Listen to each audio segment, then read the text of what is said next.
ഇംഗ്ലണ്ടുമായിട്ടുള്ള T20 പരമ്പര നാണം കെട്ട് നഷ്ടപ്പെട്ടതോടുകൂടി 14-ാം തീയതി മുതൽ നടക്കാനിരിക്കുന്ന ഏകദിന പരമ്പര സ്വന്തമാക്കുക എന്ന ലക്ഷ്യമാണ് കേട്ടോ ഇപ്പോൾ ടീം ഇന്ത്യക്ക്.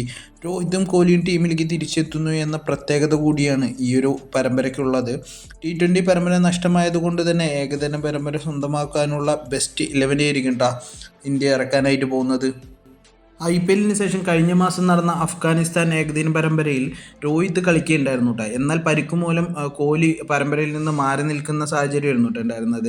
ഏകദേശം 6 മാസത്തോളം കാലമായിട്ട് രോഹിതും കോഹ്ലിയും കോംബോയിൽ ഇന്ത്യൻ ടീമിന് വേണ്ടി കളിച്ചിട്ട് കേട്ടോ. ഇനി ഇന്ത്യൻ ടീം ഇറക്കാൻ പോകുന്ന പ്ലേയിങ് 11 എങ്ങനെയാണെന്നുള്ളത് നോക്കട്ടെ.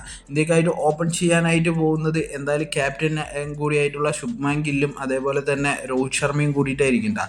എന്തായാലും കുറച്ച് കാലങ്ങളായിട്ട് ഏകദിന പരമ്പരയിൽ ഒരു ബെസ്റ്റ് ഇന്ത്യൻ ഓപ്പണേഴ്സ് തന്നെയാണ് കേട്ടോ ഇവർ രണ്ടുപേരും. കഴിഞ്ഞ മാസം നടന്ന അഫ്ഗാനിസ്ഥാൻ ഏകദിന പരമ്പരയിൽ നല്ല രീതിയിൽ തന്നെ ഇവർക്ക് സ്കോർ ചെയ്യാൻ സാധിച്ചിട്ടുണ്ടായിരുന്നു. അതുകൊണ്ട് തന്നെ ഈ ഒരു പെയറിനെ തന്നെ ഇന്ത്യൻ ടീം കണ്ടിന്യൂ ചെയ്യാനാണ് കേട്ടോ സാധ്യത കൂടുതൽ.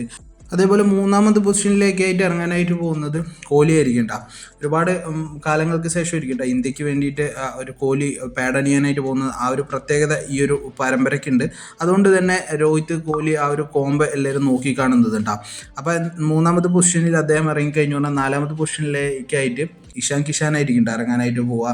5ാമത് പൊസിഷനിലായിട്ട് T20 ക്യാപ്റ്റൻ കൂടിയായിട്ടുള്ള ശ്രേയസ് അയ്യർ വരും. അതോടുകൂടിയിട്ട് തന്നെ ബാറ്റിങ്ങിൻ്റെ സ്ട്രെങ്ത്ത് കുറച്ചുകൂടി കൂടാനുള്ള സാധ്യതയുണ്ട്. അതേപോലെ 6ാമത് പൊസിഷനിലായിട്ട് വിക്കറ്റ് കീപ്പർ കൂടിയായിട്ടുള്ള KL രാഹുൽ ഇറങ്ങുകയും 7ഉം 8ഉം പൊസിഷനുകളിലായിട്ട് ഓൾറൗണ്ടർമാരായിട്ടുള്ള അക്സർ പട്ടേലും സൂര്യാൻഷു ഷെഡ്ജി ആയിരിക്കും ഇറങ്ങാനായിട്ട് പോകുന്നത്. ഹാർദിക് പാണ്ഡ്യയ്ക്ക് പകരമാണ് കേട്ടോ സ്ക്വാഡിലേക്ക് സൂര്യാൻഷു ഷെഡ്ജി വന്നത്. അതുകൊണ്ട് തന്നെ ആ ഒരു വിടവ് തീർക്കാൻ വേണ്ടിയിട്ടായിരിക്കും അദ്ദേഹത്തിന് പ്ലേയിങ് 11ക്കും കൊണ്ടുവരാനുള്ള സാധ്യത. അതേപോലെ ബോളിംഗ് സെക്ഷനിലേക്ക് വരുന്ന സമയത്ത് ബുംറ തിരിച്ചു വരുന്ന ഒരു പ്രത്യേകതയാണ് കേട്ടോ അവിടെ ഉള്ളത്. ബുംറ എന്തായാലും സ്ക്വാഡിൽ വരുമെന്നുള്ള കാര്യം കൺഫേം ആണ്. അങ്ങനെ 9, 10, 11 പൊസിഷനുകളിലായിട്ട് ജസ്പ്രീത് ബുംറ അതേപോലെ തന്നെ സ്പിന്നർ കൂടിയായിട്ടുള്ള കുൽദീപ് യാദവും ഹർഷ്ദീപ് സിംഗും ആയിരിക്കും കേട്ടോ ഇറങ്ങാനായിട്ട് പോകുന്നത്. എന്തായാലും ഈ ഒരു സ്ക്വാഡിലെ ഏറ്റവും ബെസ്റ്റ് 11 ഇത് തന്നെ ആയിരിക്കും. ആ ഒരു 11 തന്നെ ആയിരിക്കും കേട്ടോ ഇന്ത്യൻ ടീം ഇറക്കാനായിട്ട് പോകുന്നതും.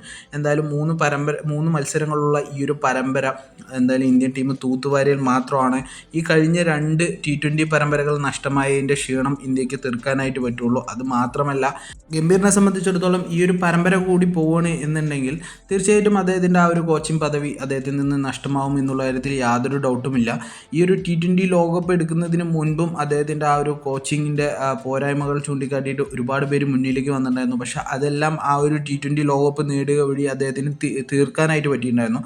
പക്ഷേ അതിനുശേഷം നടന്ന അയർലാൻഡ് പരമ്പരയാണെങ്കിലും അല്ലെങ്കിൽ ഇംഗ്ലണ്ട് പരമ്പരയാണെങ്കിൽ തന്നെ ഇംഗ്ലണ്ട് T20 പരമ്പരയാണെങ്കിൽ തന്നെ അത് തീർത്തും ദയനീയമായ തോൽവിയായിരുന്നു കേട്ടോ ഉണ്ടായിരുന്നത്.